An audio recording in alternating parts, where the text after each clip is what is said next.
Continue recording. Hi. How you doing? Good, I'm doing good. How are you? I'm pretty good. We got a call just basically that you were just reporting vehicles throughout the, I guess that we're driving around the IBC. Okay, what happened? I'm sorry? What happened? What happened? Yeah, what happened? It was just that we had received a call that you were reporting vehicles while they were passing by the IBC. Okay. Are you from the area? Yes. Yeah. Mm-hmm. Do you have an ID on you just that dispatch knows that I'm in contact with you? This is a consensual encounter? No, we actually got a call. How come it's not consensual? Well, because we had parties that were asking for me to check out with you. Is there a crime being broken? No, there isn't. So it's consensual then, right? Well, it's not consensual because if it was consensual, then that would be just me making contact with you without me being dispatched to you. Well, since there's not a crime, then you have no investigation, right? Well, no, it isn't. That's the reason why I'm here. I didn't know that you were standing behind the IBC bank. The suspicion of crime? No, it's not. So you have no reason to be here, right? No, I do. I'm advising you that I got a call. Oh, okay. So I think what you would do is make contact with them then. No, because I don't know. Oh. So Yeah. you just got an anonymous call.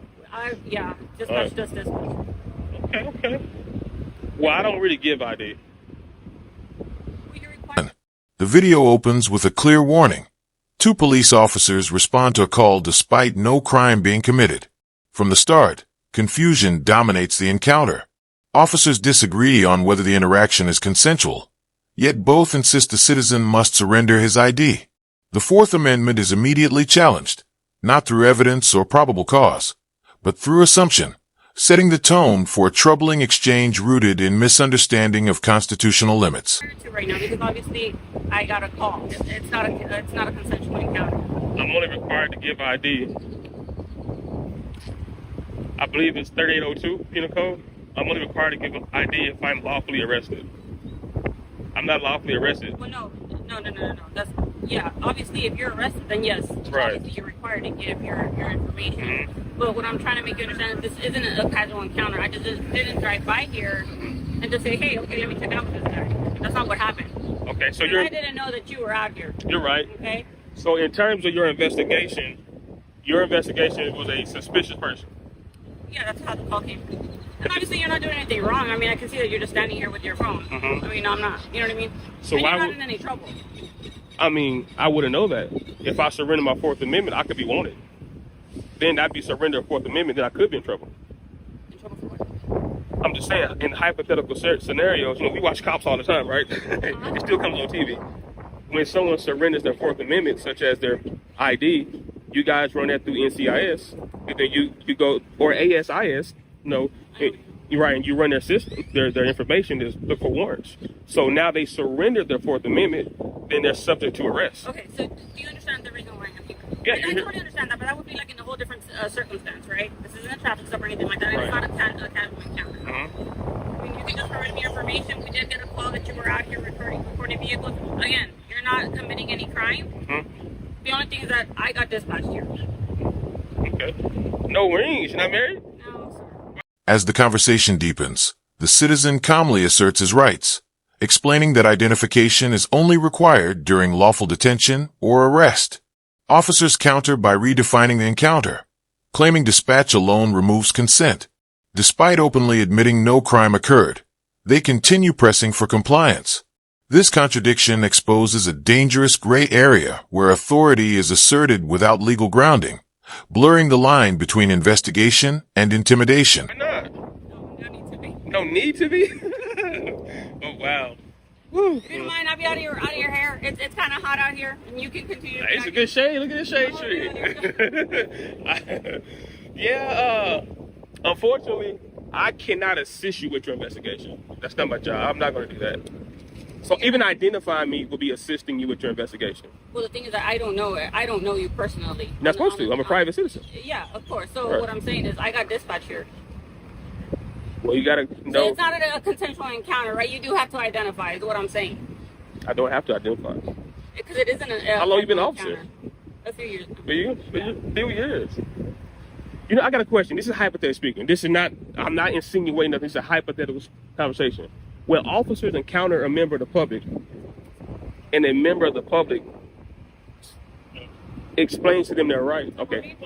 I can hear you. I can Oh. multitask. Okay. Name? How's it going? Officer Mugia, Badge number? 746. 747. What was your badge number? 747. Okay, just like a hypothetical question. I'm not insinuating nothing, but when officers encounter a member of the public, and the member of the public state their rights or penal code, why do officers never think that they're police?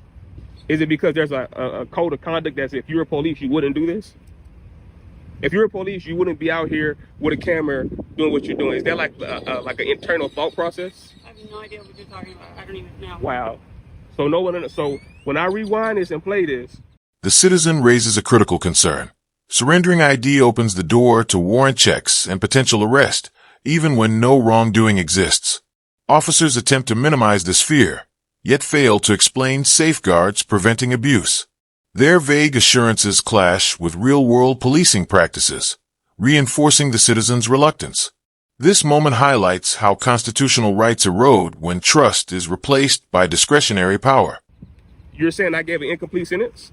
That's not what I'm saying, sir. Well, then why don't you know what I'm talking about? So right now we're obviously you're going off topic, right? I'm supposed to, because you have no reason to be here. I do. I just explained that to you. We got a phone call, Mhm. right? Mhm. Is just somebody concerned? That's all it is, right? And now you're here. And I'm here. So it's not a consensual encounter, like I mentioned. I just didn't drive by here and decide to talk to you. You did. I didn't. I actually got a car here. So It's a little too loud for us to just roll by and talk to people. we just came into shift anyway. So Well, the reason I say you did is because no one gave you a citation of a law being broken or a policy being broken. Therefore, for you to drive past and observe, you observe the suspicious person, which is me. You see no crime. You was given no crime. no. And you observe the suspicious person, which is me. And since you observed the suspicious person, Yeah, I got you. No, like hey, y'all body cameras rolling? yeah. Okay. Like she just finished explaining to you, we just got a call, right? You know, so whenever we get a call, you know, you're matching description, we just, you know, come say what's up, right? Make sure you're good. You know what I mean? But listen, I want to have a lower level conversation real quick. This I got you. is my hypothetical question. Why is it that when officers are called, A second officer enters, attempting to soften the interaction while reinforcing the same flawed logic? The justification remains unchanged, a call for service. Yet no articulable suspicion is identified. The officers acknowledge recording is legal, but still treat the citizen as suspicious. This contradiction reveals how lawful behavior becomes criminalized through subjective interpretation rather than statute. to the scene, even if it's not a crime, like what I'm doing right now, why is it that when you engage with a member of the public, when the member of the public state their rights, and if I state penal code, if I state case law, why is it that police officers never think, is he a police officer? It's almost like you guys just be like, he's not a lawyer, he's not a police officer, whatever he's saying. Why is it that type of like posture? Yeah. No, I mean, we listen to people, right? It's a part of our job, you know, every single day. When people are right, I tell them, okay, you're right. You know what I mean? Okay, now watch this. Is this a consensual encounter? No, it's not. Okay, Just because it's a call for service. right, because it's a call for service. Yeah. But when it's a call for service, you guys are here to enforce the law. Not necessarily. Then what else do you enforce? So like reasonable suspicion, right? What's reasonable? Reasonable? That's articulable reason It's just what a suspicion. reasonable person would believe. You know what I mean? Is that a penal code reason? It's in the penal code. It says articulable suspicion that a crime is being committed or about to be committed. I don't know the definition textbook off my head, right? But reasonable suspicion, probable cause, they're all different levels. Right. But like I said, call for service, usually just reasonable suspicion. You know what I mean? It's not probable cause, right? Like, it's Right. not probable cause. So there's no probable cause for me to ID. But that's not what she's saying. We're still here because she's saying I have to ID. Oh, that's my call, right? No. Officer in charge here. She's officer in charge, Yeah. but you still have a duty to correct any erroneous mistakes. Yeah. So right, so I don't see any mistakes going on here. Right? you just said I don't have to ID. I just told you she said I have to. Now you say you don't see a mistake. Well, that's her call. Maybe she sees something that I don't. I don't know what to call you. Uh-huh. Yeah. How you doing? You're gonna be good if we leave. Yeah. Look, like I mentioned before, you're not committing a crime. Discussion turns technical as officers reference reasonable suspicion, probable cause, and penal code, yet struggle to define them. One officer admits uncertainty about legal thresholds, while another insists authority exists regardless. This lack of clarity is alarming. When officers cannot articulate the law they enforce, enforcement becomes arbitrary, placing citizens at risk of rights violations rooted in ignorance rather than intent. Right? And you're obviously aware of that, right? Right. You obviously got concerned citizens. You're recording, right? But no, So- you're nice. But my thing is this. When a member of the public engages with law enforcement, we should be able to give our understanding also in such a way to you guys shouldn't be in a hurry to leave. Because if there was a real investigation, if I was breaking the law, you guys would take your time to detail a police report, what they call them, witnesses. You guys would take your time to get a full report. Sometimes our hands are limited, right? Like I mentioned earlier, it was just a concerned citizen, so we don't have any information to go based on. Right. I know that, but I'm saying, like, since you don't have that, We don't, and so that's the call came out. Mhm. I'm matching your description. You're obviously holding a camera, you're Right. recording, so that's all we have. That's all we have to work on right now. So that's why I'm making contact with you right now. But for future reference, I just want you to know that that is not enough to ID someone. Okay. And I think you know that. I think you probably got to update it, you know. It just I think it makes it easier, right? And like I mentioned, you're not in any trouble, like you had mentioned. Mhm. I'm trying to make contact with you. Right. At the end of the day, I'm doing my job. No, you are. But see, Right. part of your job is to enforce accurate law. If you're misinterpreting the law, now you're violating someone's rights unknowingly. You can do it knowingly or unknowingly. Like this gentleman. When you went to the car, he said, I did not have to ID. Now, that's counterproductive to what you said. So then when I told the gentleman, well, tell her that, then he said, well, it's not my stop. See, now we have a difference of understanding here. We got two law officers saying two different things. That is a problem. You should be on the same page. And then he said he doesn't know the exact penal code verbiage, articulable suspicion. That's another bad thing because you have to know that. The citizen presses for accountability, pointing out conflicting statements between officers. One claims ID is required, another says it isn't. Neither corrects the other. This breakdown illustrates a systemic issue. Officers unwilling or unable to challenge misinformation internally.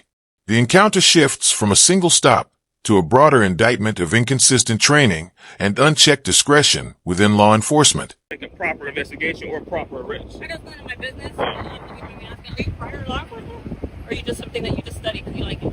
I'm definitely, I've been in government. Okay. Yeah, I've been in government, you know. And so, Look, like I mentioned, you're not in any trouble, and you haven't committed a crime, right? Like I had mentioned before. You're gonna be good. We but won't have to that's be not good enough Well, the thing is that because you gave misinformation. You said I did not have to ID. Did you say that? And then when I said, well, tell her that, there's no proper cause. So then why did you say I have to ID? Well, because it wasn't a casual encounter. It just make it easy is not that's not a legitimate circumstance. I want to know the right answer. So I'm trying to get you guys to get on the same page. That's what I'm trying to do. I want to know why did you say I don't have to ID and why are you saying I do have to I ID? did get dispatched. He didn't get dispatched. Doesn't matter. He's law enforcement. Well, yeah, but what I'm saying is he probably just did a roll by it. I'm pretty sure he didn't get Yeah. dispatched to here. I have a call. Like I have an actual This is call her that I responsibility. I mean, there's always an officer in charge for any situation, but that doesn't mean you didn't know what's going on, right?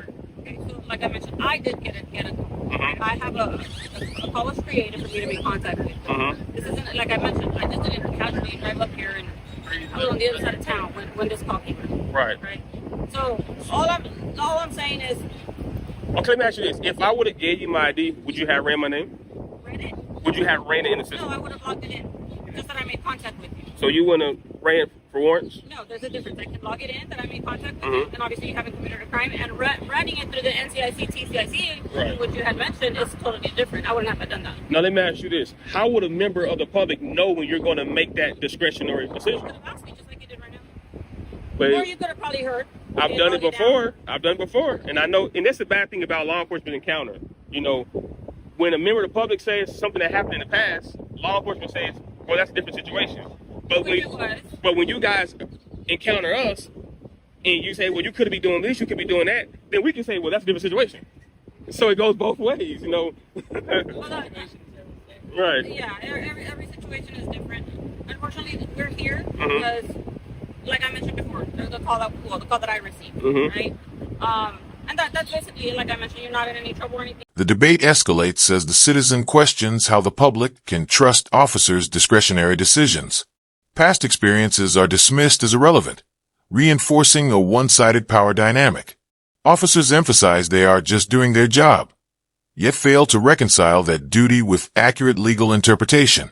The absence of clear answers underscores how rights depend not on law, but on the officer's personal judgment. Like that. You guys got cards? Yeah. Yeah. You can write the CAD number on there, this call for service number on there for me. You want the cat narrative number? Yeah. So you don't want to say are you the kind of public official that don't correct their officers when they're wrong? I don't know if she's right or wrong. You don't know penal code? I do. What's penal code for ID? Penal code for ID? Yeah. That doesn't really make any sense. What is the penal code for when a member of the public is required to identify themselves? When they're suspected of committing a crime. Right. Am I suspected of committing a crime? So But when, like I said, we got reasonable suspicion, we got probable That's- cause, we got mere suspicion. all that is separate though. Yeah, but you're rambling on about all these different I'm levels. rambling. Yeah, you keep throwing different names. Isn't that what you guys use to articulate an arrest or a citation? You use penal code, right? So when a member of the, Transportation code for citations. or Yeah. right, so when a member of the public brings up penal code, then they're rambling Well, I mean, you don't really stay on one topic. You know what I mean? That's what I'm saying. because you guys have no reason to be here. So I have to use subject matter examples to get you guys to understand. Well, it's like she just finished telling you, man. We do have a reason to be here just because of the call. Man, Right? That doesn't mean we're telling you, hey, you're committing a crime or whatever, right? But it's just a concerned citizen, right? Our citizens are responsible. you're Daffy Duck. You need to touch up on your law and your fundamentals because you are a casualty to the city, and you, by the way you interpret things, it's not good for law enforcement. That's not a case number. I tried to check out. It's just the cat narrative call that we It's information. If you guys are here on an information call. Yes. Yes, I know. Yeah. No. Alrighty. All right. All right. Be safe, man. Hey, and always remember, every member of the public could be an FBI agent. They could be anybody. So when you give inaccurate representations of the law, you're opening yourself up to situations and circumstances. And we don't want to do that because the taxpayers have nothing to do with it. Okay. You too. The encounter ends without charges, but not without consequence. Officers leave without correcting misinformation or acknowledging errors. The final message is unmistakable. Citizens cannot rely on officers to safeguard rights they do not fully understand. This case serves as a stark reminder. Knowing your rights is not optional. Recording, questioning, and accountability remain the public's strongest defense.